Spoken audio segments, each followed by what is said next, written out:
When this disgrace of a mother ignored every court order, the judge did not hesitate to shut down her pleas, but you will not believe her complete meltdown after the verdict. We had a trial on this matter on the 26th of October. I gave you almost 2 months to get everything filed, and there's still absolutely nothing in the file. Absolutely nothing. And that doesn't work for me. I don't know how much more. May I say something? I'm talking, and when you keep interrupting me, I can't tell you how frustrating that is. I don't interrupt you. Please don't interrupt me. I don't know how much more accommodating the court can be. If we had a trial, I could have made a ruling that very day, and I gave you an opportunity to provide information to the court. And I'm here 2 months later, and I have nothing. I gave him everything to turn in. He said he turned it in. He even gave me a declaration that he wrote out, and he said he turned it in. Nothing had been turned in, and I'm just now finding that out. And I apologize. I can get everything else back in. If I can be given at least a few days, I can't. I've raised my child on my own. This is just crazy to me. I'm going to be honest. I'm going to talk. I don't know if Miss Erickson just chose to zone out when the court was making the rulings back in October. I didn't hear but it. all of the, I'm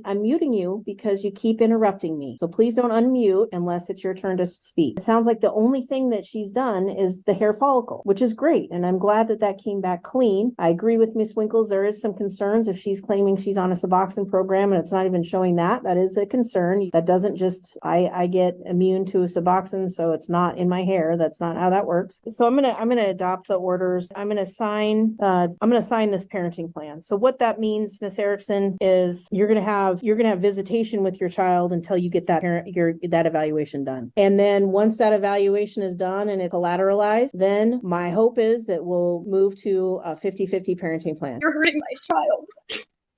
I hope I'm not hurting your child, ma'am, but I can't. No, not you. I wasn't talking about you. I was because he was speaking, and I'm just saying that because he never tried until I got pregnant. So it's like I raised my baby on my own. I'm not suggesting that you haven't put the work in, but there's concerns here that have been raised by multiple individuals. I really didn't hear the going on. There was a. I had the baby, and I was going through. I went through postpartum. I'm done at this point. I can't argue over the top of you.